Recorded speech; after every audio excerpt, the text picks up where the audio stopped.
എന്താ മനസ്സിൽ അമ്പാടി നമുക്ക് വെറുതെ ലിസ്റ്റ് ചെയ്താലോ. എന്റെ കയ്യിൽ ഒരു എൻവലപ്പ് ഉണ്ട്. ഈ എൻവലപ്പിന്റെ അകത്ത് കുറച്ച് കാർഡ്സ് ഉണ്ട്, കുറച്ച് കളേഴ്സ് ഉണ്ട്. Yellow, red, blue, green. മോനെ ഈ അഞ്ച് കാർഡിലും പല പല നമ്പേഴ്സ് എഴുതിയിട്ടുണ്ട്. പല കളേഴ്സിലാണ്. മഞ്ഞ കളറുണ്ട്, ചുവപ്പ് കളറുണ്ട്, പച്ച കളറുണ്ട്, നീല കളർ. ഇതിൽ ഏതെങ്കിലും ഒരു കാർഡ് സെലക്ട് ചെയ്യാമോ? ഓക്കെ, മോൻ സെലക്ട് ചെയ്തത്. ഇത് ഞാൻ ഇങ്ങോട്ട് മാറ്റി വെച്ചിരിക്കുകയാണ്. ഈ കാർഡ് ഇങ്ങോട്ട് മാറ്റി വെച്ചിരിക്കുകയാണ്. ഞാനൊരു കാര്യങ്ങൾ കാണിക്കട്ടെ. ഇതിന്റെ ബാക്കിൽ ഒരു നമ്പർ എഴുതിയിരിക്കുന്നുണ്ടായിരുന്നു. നമ്പർ ഇപ്പൊ നോക്കണ്ട, ഞാൻ കാണിച്ചിട്ടുണ്ട്. ഇതൊരു പ്രഡിക്ഷൻ ആണ്. നടക്കാൻ പോകുന്നതിന് മുമ്പ് മുൻകൂട്ടി ഞാൻ ഒരു കാര്യം പ്രഡിക്റ്റ് ചെയ്തിട്ടുണ്ട്. ഓക്കെ, ഞാൻ അവിടെ വെച്ചു. ഞാൻ എന്താ ചെയ്യാൻ പോകുന്നത്? ഇത് ടേബിൾ ഇങ്ങനെ അടുക്കി വെച്ചിരിക്കുക. മോന്റെ ഫ്രണ്ടിൽ ഒരു മഞ്ഞ, ചുമപ്പ്, നീല, പച്ച എൽ ഷേപ്പിലുണ്ട്. മോൻ ഇതിൽ ഇഷ്ടമുള്ള ഏതെങ്കിലും എടുത്തിട്ട് ഇതിന്റെ പുറത്ത് വെക്കാം. എങ്ങനെ വെക്കണമെന്ന് പറഞ്ഞിട്ടോ. മോനിപ്പോ നീലയാണ് എടുക്കുന്നതെങ്കിൽ ഈ നീല കാണുന്ന രീതിയിൽ ബാക്കിയെല്ലാം കവർ ചെയ്ത് വെക്കാം.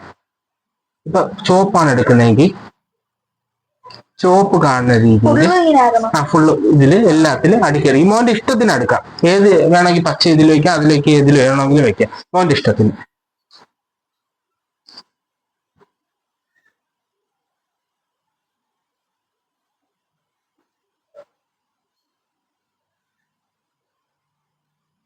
ഓക്കെ, കുഴപ്പമില്ല.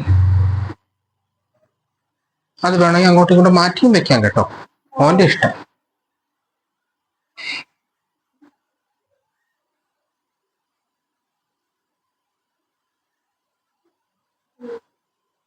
ഓക്കെ, വെച്ചായിരുന്നു. ഇത് മോന്റെ ഇഷ്ടത്തിന് വെച്ചാൽ ഞാൻ ഇങ്ങനെ വെക്കണമെന്നൊന്നും പറഞ്ഞിട്ടില്ല. മോന് ഞാൻ ഒന്നുകൂടെ ചോദിക്കാം. മോൻ ഇത് ഇരിക്കുന്ന പൊസിഷൻ വല്ല മാറ്റണം. മഞ്ഞ അപ്പുറത്തോ ഇപ്പുറത്തോ വെക്കണോ, പച്ച വെക്കണോ, അങ്ങനെ മാറ്റണമെങ്കിൽ മാറ്റാം, വേണമെങ്കിൽ മാറ്റാം, അല്ലെങ്കിൽ ഇങ്ങനെ ഇരിക്കാം, മോന്റെ ഇഷ്ടം. ചേച്ചി ഇങ്ങനെ. പക്ഷെ ഇതെല്ലാം ചെയ്യുന്നതിന് മുമ്പ് ഞാനൊരു പ്രഡിക്ഷൻ കാണിച്ചു തന്നായിരുന്നല്ലോ. ഒരു 151 പ്രഡിക്ഷൻ വന്നായിരുന്നു. ഈ മോൻ വെച്ച് ഈ എല്ലാ നമ്പേഴ്സും ടോട്ടൽ ചെയ്യുമ്പോൾ വരാൻ പോകുന്നത് ഏതെന്ന് പറഞ്ഞു കേട്ടോ.